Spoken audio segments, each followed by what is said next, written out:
Welcome back to Good Company. We're out here at Illinois Eye Center, and for over 60 years, Illinois Eye Center has provided total eye care solutions for thousands of families across central Illinois. And today we are joined by Dr. Lagouros. Dr. Lagouros, thanks for coming on today. Thanks for having me. So what is your specialty out here at Illinois Eye Center? Well, I'm an ophthalmologist, and my subspecialty is retina diseases and surgery of the retina. Okay, and so today, because it is National AMD Awareness Month, we are talking about age-related macular degeneration. So what is that? Age-related macular degeneration is a condition where the center of the retina, which is called the macula, initially thins as people get older. The retina is millions of nerves. It's a very complex tissue. It's actually part of the brain. And if you think of the eye as being like a camera, you can think about the retina as being like film in a camera.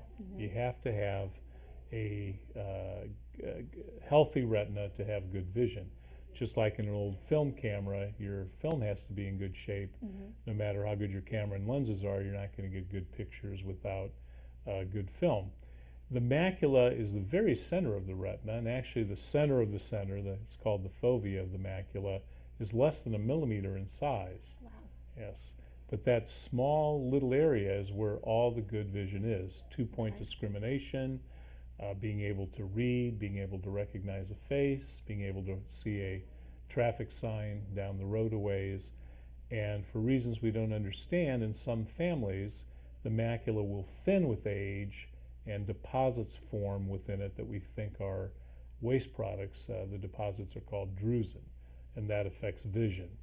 There are two types of macular degeneration. It always starts with the thinning and deposits. That's called dry. Okay. Some people will go on to get wet. It's very much like having an old sidewalk with cracks in it when you have thinning in your macula. Just like weeds and grass will grow into the cracks of a sidewalk, blood vessels from under the retina can grow into it, and they start bleeding, and you can have a very rapid loss of your center vision. Okay. And so what will it look like if you have AMD? Are there any symptoms or signs? Yes. Initially, besides a generalized blur in people's vision, when they look at a straight line, a long straight line, whether it's a telephone pole or a window shade, whether it's horizontal or vertical, they will notice that the line is crooked. Okay. So distortion is one of the first symptoms. Okay. And then how do you diagnose it in a patient? Diagnosis is primarily examining the patient and seeing the tissue itself. The benefit of the eye is it's designed to let light in so we can see, so we take advantage of that. And when we dilate people, we especially get a very good look in the retina in the back using different instrumentation that we have. Okay. Now, sometimes there are other conditions that can mimic macular degeneration, especially the bleeding type. Other things can cause bleeding in the macula. So we have a couple different tests. One is ocular coherence tomography, which is very much like ultrasound that's used elsewhere in medicine. But instead of using sound, we use light as the wavelength. And we bounce the light off the macula, and the computer looks at the reflections. There's a more involved test called an angiogram, where we put plant dye in someone's system, and then using a special microscope and camera and a computer, we follow the circulation of the dye as it goes into the retina, and that helps us diagnose many things, including macular degeneration. Okay, and so once somebody's diagnosed with this, how is it treated? Is there a cure for it? Well, unfortunately, for the dry, which it always starts as dry, there's absolutely no treatment at all. Okay. When it becomes wet, and wet is worse because there's often a very rapid loss of vision, the best treatment we have currently is a treatment that's been involved in multiple national studies and in Western Europe, where we inject medications into the eye that pharmacologically will shrink and stabilize the blood vessels. The studies have shown that roughly 80% of the people who receive treatment will stabilize and not lose vision, whereas the groups that did not get treated in the study, the vast majority of them lost vision. About 30% with the injections are lucky and even have a bit of an improvement in their vision.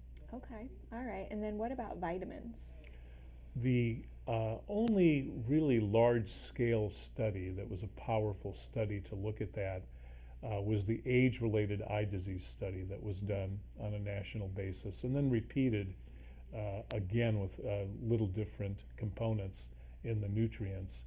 And by taking minerals and vitamins, specifically zinc, vitamins C, E, and beta carotene, if a patient had had bleeding in one eye, the chances of bleeding in the other eye were reduced by 20%. Okay. If the patient had large deposits, which are called drusen, very large drusen, their rate of visual loss also was reduced by the vitamins and minerals. As you look at the subgroups, the groups that received zinc alone almost did as well as the groups that had zinc and the vitamins. Okay. In the second age-related eye disease study, because there's some concern about beta carotene maybe being a risk factor for lung cancer in people that have smoked in the past, lutein was substituted for beta carotene, and it seemed to be just as effective. So the newer formulations of the eye products, eye minerals and vitamins, have beta carotene instead of lutein. Now, the majority of people have not bled and they don't have large drusen. In those groups, there was no benefit to it, but the study only lasted 8 years. Okay. And a lot of doctors have extrapolated from that and told patients, either with a strong family history or who are beginning to have some changes consistent with macular degeneration, to take the supplements, because the studies also showed they really weren't that, there weren't many side effects from taking them. Sure. All right. Well, Dr. Lagouros, thank you so much for all this information today. If you would like to find out more about AMD or any of the other services out here at Illinois Eye Center, you can visit them online at illinoiseyecenter.com, or you can also call them at 309-243-2400. And don't forget, they've got a convenient location here in Peoria, but also in Washington as well. Thanks again, Dr. Lagouros. Appreciate it. Keep it right here. There's more good company coming up next.